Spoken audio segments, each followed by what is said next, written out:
መንክር እግዚአብሔር በላይ ለቅዱሳኒሁ እግዚአብሔር በቅዱሳኑ ላይ ድንቅ ስራን ይሰራል። መዝሙረ ዳዊት መዝሙር 67 ቁጥር 35 ላይ የተመዘገበ የእግዚአብሔር ቃል ነው።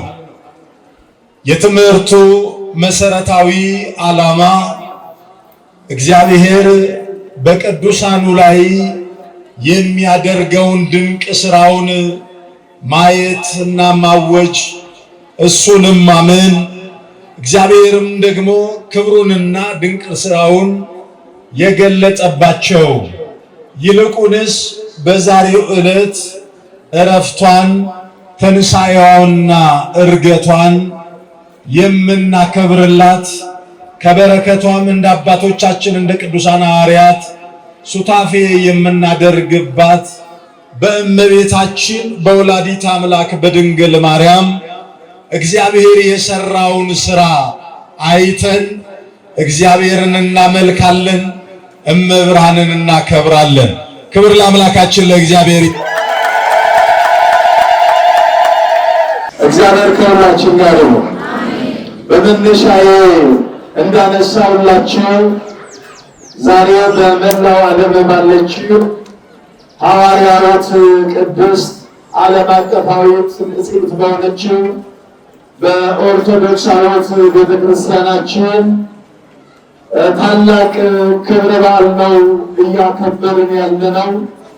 ይህም የአምላካችን የእግዚአብሔር ድንቅ ስራ የሚነገርበትና እግዚአብሔር ደግሞ ድንቅ ስራ የፈጸመባትን ቅድስተ ቅዱሳን እመቤታችን በዛሬው ዕለት ምንድነው የተከናወነው? ምንድነው የሆነው?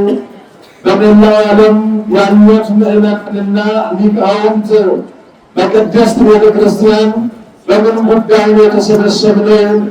ሁለቱም ሳምንታት ያሳለፍነው እግዚአብሔርን በማምለክ እመቤታችንን በማክበር ከርመን ይህንን ሁለት ሱባኤ ከፈጸምን በኋላ ዛሬ ደግሞ ልዩ ክብረ በዓል ነው የሚከበረው። እስኪ በመነሻነት ያነሳነውን የልብ አምላክ የቅዱስ ዳዊትን ታሪክ እናነሳ። ቅዱስ ዳዊት እግዚአብሔር በቅዱሳኑ ላይ ድንቅ ነገርን ይሰራል፣ ለሕዝቡም ደግሞ በረከትንና ዕረፍትን ያደርጋል ነው የሚለው። እግዚአብሔር በቅዱሳኑ ላይ ድንቅ ነገርን ያደርጋል የሚለው የእግዚአብሔር ስራ የሚታወጅበት ነው። ምዕመናን በደንብ እንድትረዱ የሚያስፈልገው ቅዱሳን የእግዚአብሔር ድንቅ ስራ መግለጫዎች ናቸው። ቅዱሳን የእግዚአብሔርን ስራ ማሳያዎች ናቸው። እግዚአብሔር በብሉይ ኪዳን ድንቅ ድንቅ ተአምራትንና ድንቅ ድንቅ ስራዎቹን በደጋጎቹ አባቶቻችን በጻድቃን በነቢያት ላይ እግዚአብሔር አድርጓል። ጆሌ ዋቀዮ ኪታብ ነቁልቁሉን አኩመኑትሙ ወቻ አጃይበ ዋቀዮ ቶሎ ተሳቀጀ በተሰረትራወትን ይላላ ዋቀዮ ጀረከነ ወሊን ወካን ቁልቁሎ ተከነ ወሊን ዋዳ ዋቀዮ ኢሳሪዎችን ከኩሳሪዎችን ታስሴራ እግዚአብሔር ከአብርሃም ጋር ኪዳን አድርጓል። ትዝ ይላችኋል። በሕገ ልቡና ከካራን ተነስቶ ከነዓን ሊገባ ሆር በተባለች ስፍራ ላይ እግዚአብሔር አብርሃምን ጠርቶታል። አብርሃምም ወርቄን ማቄን ሳይል ዘመድ አዝማዴን ሳይል ምን ሊጨብጥ ምን ሊያዝ ሳይል እግዚአብሔርን ብሎ ወጥቷል። ማንን ብሎ ወጥቷል? ቅዱሳን አባቶቻችን ቅዱሳን እናቶቻችን ኑሯቸው እስትንፋሳቸው ሲወጡ ሲገቡ ብለው የሚወጡት ጠርተው የሚገቡት ጠርተው የሚወጡት ስም እግዚአብሔር ነው።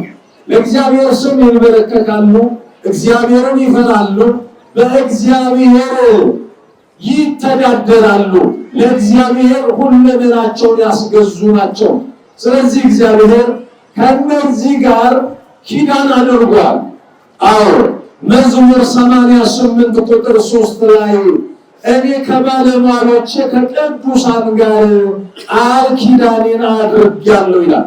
ከአብርሃም ጋር፣ ከዳዊት ጋር፣ ከኖህ ጋር ከሌሎችም ጋር ኪዳን አድርጓል። ምን አይነት ኪዳን ያላችሁ እንደሆነ ለአብርሃም ዘርህን እንደ ምድር አሸዋ እንደ ሰማይ ከዋክብት አበዛልሃለሁ አለው። አበዛለት ወይስ አላበዛለት? ምዕመናን መልሱ። ለደጉ ሰው ለአብርሃም እግዚአብሔር ያለለትን አድርጎለታል። ዘመን ሰጥቶታል። መታሰቢያ አድርጎለታል።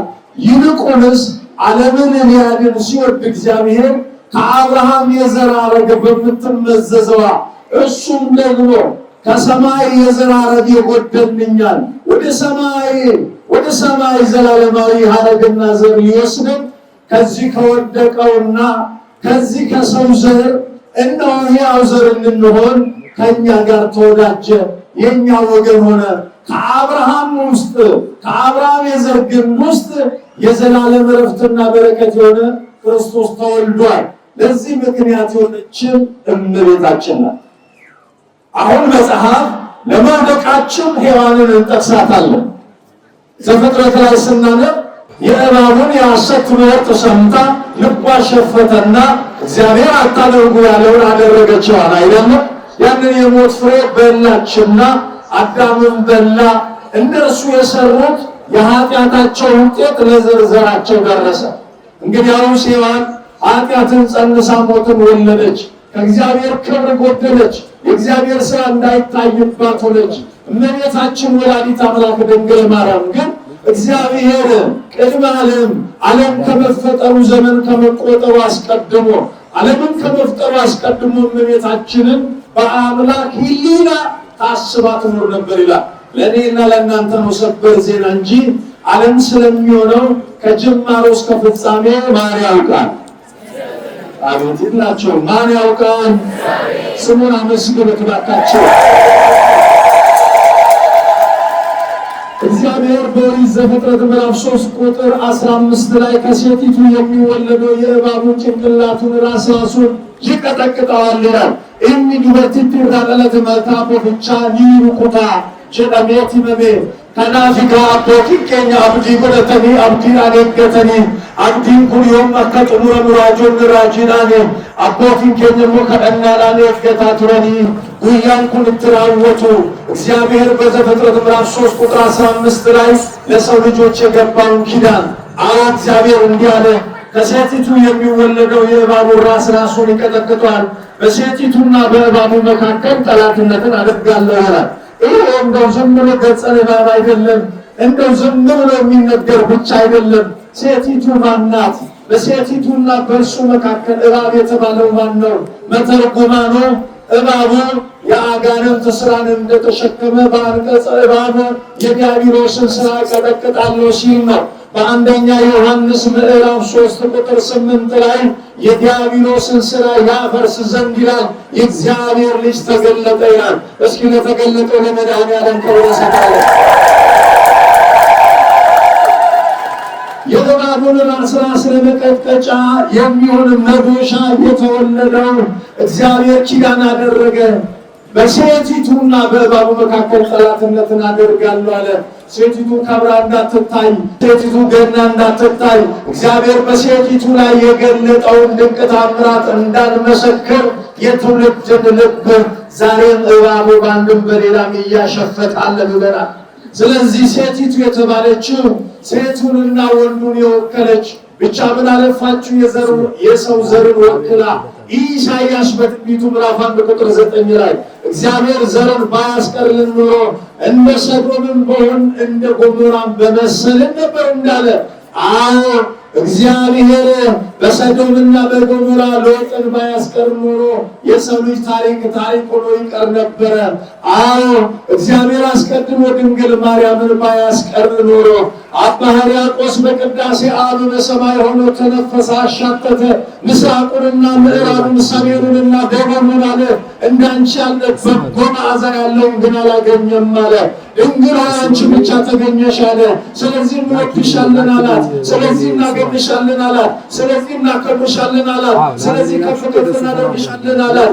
አንቺ የሕይወት መብልን ወለድሽልን፣ አንቺ የሕይወት መጠጥን ወለድሽልን። እናንተ የተወለደው አማኑኤል አማኑኤል የሚበላ ምግብ ነው። የተወለደው አማኑኤል የሚጠጣ ምግብ ነው። እግዚአብሔር ድንቅ ስራውን በምድራችን ላይ ገለጠ። እንኳን ደስ ያላችሁ። እግዚአብሔር ከቅዱሳኑ ጋር በየዘመናቱ ኪዳን አደረገ። ለዳዊትም ኪዳን አደረገለት። ከአንተ ጋር እሆናለሁ ብሎ አግዝሃለሁ ብሎ እንደ ልቤ ነህ ብሎት ዳዊትም የእግዚአብሔርን ሐሳብ ስለኖረ በዘመኑ እግዚአብሔርን አገለገለ። ከአባቶቹ ጋር አንቀላፋ ተብሎ ተጻፈለት። ወገኖቼ እንደ ልቤ ዳዊት ከተባለ ኧረ ድንግል ማርያምን እንደምን ይላት ይሆን? ኧረ አመስግኗት። የተነሳው ዳዊት፣ ኃጢአት የተስማማው ዳዊት፣ በቤቱ ውስጥ መከራ ደርሶበት ንስሐ የገባው ዳዊት፣ አቤቱ ንጹሕ ልብን ፍጠርልኝ ብሎ በእግዚአብሔር ፊት ልቡን ያጸዳ ዳዊት እንደዚህ ከተመሰገነ፣ አዎ ዳዊት ያመለከውን በሆዷ ያዘለች እመቤታችን ድንግል ማርያምማ ምስጋናዋ ክብሯ እኮ ብዙ የገነነ የበዛ ነው። ወገኖች እመቤታችን የተቆጠረ የሰው ዘመን ኖራለች። ሰው ነችና፣ አዎ ያዕቆብ ያያት ያችን መሰላል እግሯ የተተከሉ በመሬት ነው። ጭንቅላቷ የደረሰ ሰማይ ነው። መላእክት ይወጣሉ ይወርዳሉ። እግዚአብሔር በጫፏ ላይ ሆኖ ምድርን አየ ሲል በተርጉማኑ ይህንን ጉዳይ ሲናገሩ ምናሉ? አዎ እግሯ መሬት ነው አለ። ልደቷ መሬታዊት ናትና ጫፏ ሰማይ ነው አላት። አዎ ልዕልና ቅድስና ሰማይ ደርሷልና መላእክት ተመላለሱ ይላል። አዎ እሱም በወለደች ጊዜ መላእክቱ ለምስጋና እረኞችን ሊያረጋጉ ዓለምን ሊያበስሩ ወርዷልና ሊቀ መላእክት ቅዱስ ገብርኤል ይመጣ ዘንድ እሷ ምክንያት ሆናለችና የመጀመሪያውን ወንጌል ሰምታ የወንጀል ምንጭ እንዲደርቅ ምክንያት ሆነች። ወንጌልንም የወለደች ናትና ብሎ ያመሰግናታል። የአንጾኪያው ሊቀ ጳጳስ ሊቁ ሳዊሮስም እንዲህ ብሎ ተናገረ። አዎ ኪዳን ከአባቶች ጋር በብሉይ ኪዳን እንደ ጥላ ሆኖ ተነግሯልና የአባቶች ተስፋ ግን አማናዊ የሆነው ከድንግል ማርያም ጋር ባደረገው ኪዳን ነው ይላል። ወገኖቼ የዛሬው ነሐሴ 16 ልዩ የሚያደርገው ምንድን ነው? አበው አባቶቻችን ሐዋርያት ታሪኩን በየዓመቱ ስለምትሰሙ ብፁዓን አበው ሊቃነ ጳጳሳት አባቶችንም ላለማድከም ሊቃውንቱን በአገልግሎት ስላደሩ ላለማድከም ሰፊውን ጉዳይ አልሄድበትም። የዛሬውን ጉዳይ ግን ላንሳ። አዎ ሞቷ ወይም እረፍቷ በጥር ሆኖ ትንሣኤዋ በነሐሴ የሆነ እመቤታችን የሐዘን መጽናኛ ናት። ወገኖቼ ዮሐንስ ወንጌል ላይ ቅዱስ ዮሐንስ ወንጌላዊው እንዲህ ብሎ የተቀበለው ጌታ ኢየሱስ ክርስቶስ በመስቀል ላይ ሆኖ ለወንጌላዊው የተናገረው አንድ ነገር አለ። ዮሐንስ ማን ነው የሚለውን ትንሽ ቢዳስስ ደስ ይለኛል። ፍቁረ እግዚእ ተብሎ ተጠርቷል። የጌታ ወዳጅ ማለት ነው። የማን ወዳጅ? ሐዋርያት በተበታተኑባት በዚያች ጥቁር ዓርብ አባቶቻችን በመስቀሉ ስር ነበሩ። ቅዱስ ዮሐንስ በመስቀሉ ስር እያነባ እያዘነ፣ እመቤታችንም ከልጇ ከዮሐንስ ጋር ስለ አማናዊ ልጇ ስለ ክርስቶስ እያዘነች ልቧ ተሰብሮ ጌታ ሁለት ስጦታዎችን በዚያን ዕለት ሰጥቷል። ከመስቀሉ ላይ ነፍሱን፣ ከመስቀሉ ስር እናቱን ሰጠ። እንኳን ደስ ያላችሁ። ዮሐንስ ሆይ እነሆ እናትህ ተባለ። እነሆ ምን? እነሆ እናት በስጋ የወለደች እናት አለች። ወንጌላዊው ግን እናት ተብሎ ድንግል ማርያምን ከመስቀል ስር ተቀበለ። ከዚያ ጊዜ ጀምሮ ይዟት ወደ ቤቱ ገባ ይላል። ቤት በቆሙ መኖሪያ ነው ለሱ። ነገር ግን ሊቃውንቱ ሲያብራሩት ወደ ልቡ የእናትነት ፍቅሯን አስገባ። ለዚህ ነው አባቶቻችን ፍቅሯን በልባችን ውዳሴዋን ባንደበታችን መንፈስ ቅዱስ ያብዛልን ይላሉ። ኧረ አሁንም ይብዛልን። ዮሐንስ ይዟት ወደ ቤቱ የገባት እመቤታችን ድንግል ማርያም እነሆ 64 ዓመት ኖረች። ከወንጌላዊው ከዮሐንስም ጋር ከኖረች በኋላ 64 ዓመት ከኖረች በኋላ ከዚህ ዓለም ድካም እንድታርፍ መድኃኔዓለም ፈቀደና በጥር ላይ ያረፈች። አባቶቻችን ሐዋርያት ያችን አደራ ተቀብለው አብሯት እየኖሩ በጸሎታቸው ርደተ መንፈስ ቅዱስን ሲያገኙ በመቅደስ በጸሎት ሲተጉ ድንግል ማርያም ከነሱ አልተለየችም። ከቤተልሔም ያልተለየችው መብርሃን ለዘላለም ከልጁ አልተለየችም። እሱን ስናመልክ እሷን እናከብራለን። እሱን ጌታዬ ስንል እሷን እመቤቴ እንላታለን። እሱን አምላካችን ስንል እሷን ደግሞ አማላጃችን እንላታለን። ኦርቶዶክሳውያን እንኳን ደስ ያላችሁ። ድንግል ማርያም እናታችንን ተቀብሎ አብሯት ኖሩ። ዘመኗ ሲፈጸም አረፈች እጃቸው ላይ። ሐዋርያት ልባቸው ባዘን ተሰብሮ ጌቴሴማኒ በተባለ ስፍራ ስጋዋን ሊያሳርፉ በሚሄዱበት ጊዜ ላይ ነው እንደ ልጇ ትንሣኤ ደግሞ ተነሳች ሊሉ ነው ብለው እውነትም በገንዘብ ሊሰጡ የነበሩ ሰዎች ተውፋንያ የተባለውን ሰው ልከው ድንግል ማርያም ስጋዋን ሊነጥቁ ነበረ። የአልጋውን ሸንኮር በያዘ ጊዜ መልአከ እግዚአብሔር እጁን ቆረጠ። ድንግል ማርያም አማልዳ እጁን አስገጠመችለት። ተውፋንያም ዝቅ አለ ይላል። አንዳንድ ሰዎች ይህስ እንዴት ይሆናል ይላሉ። ለማን የሚሳነው ነገር የለም። ይህንን ያመነች ናት እመቤታችን፣ ያመነች ብፅዕት ናት። እንዲህም ተብሎ ተጽፏል በያዕቆብ መልእክት ምዕራፍ 5 ቁጥር 15 ላይ እንዲህ ተብሎ ተጻፈ፣ ጻድቅ በጸሎቱ ኃይልን ያደርጋል። በጸሎቱ ምንን ያደርጋል? የእመቤታችን ጸሎቷ ሽባን ያቀናል። የእመቤታችን ጸሎቷ ባዶ ማዲጋን ይምላል፣ እንደ ውሃ የሆነውን ያጣፍጣል። ምልጃዋ ይደርሳል ወገኖቼ። አዎ ከዚህ በኋላ ድንግል ማርያም ከነርሱ ጋር እየኖረች ስታርፍ ሊያሳርፏት ሲሄዱ መላእክት ስጋዋን ነጥቆ በደብረ ቅዱስ አኖሩ። ወገኖቼ ታሪኩ ሰፊ ነው። እመቤታችንን እነሆ ስጋዋን አግኝቶ ለመቅበር ሐዋርያት በጣም ናፈቁ። ወደ ላይ ያረገችው እያለ ቶማስ ከሀገረ ስብከቱ ሲመለስ አግኝቷታል። ሰበኗንም ሰጠችው። ካህናት አባቶቻችን ከመስቀላቸው ስር የሚያስሯት ያቺ ጨርቅ ለበረከት እመቤታችን ስጋዋ የተከፈነበት ጨርቅ ነው። ይሄ በረከት ለአባቶቻችን ደረሰ። አዎ የመስቀሉ ጌታ እናት ናትና ከመስቀሉ ጋር ጨርቋን አገናኙ። በጨርቋ እንታበሳለን፣ በመስቀሉ እንሳለማለን፣ በእርሱም እንባረካለን። እመቤታችን ስለ ፍቅሯ ሱባኤ ገቡ አባቶቻችን። 2 ሳምንት ቆዩ። መጣችላቸው። ተነስታ ወደ ሰማይ ስታርግ በዛሬው ዕለት እንደ ልጇ ትንሣኤ እንደ ልጇ ዕርገት ልጇ በሰጣት ኃይልና ስልጣን እመብርሃን አባቶቻችን እያዩዋት ከፍ ከፍ ከፍ አለች። የእግዚአብሔር ሥራ በእሷ ላይ ተገለጠ።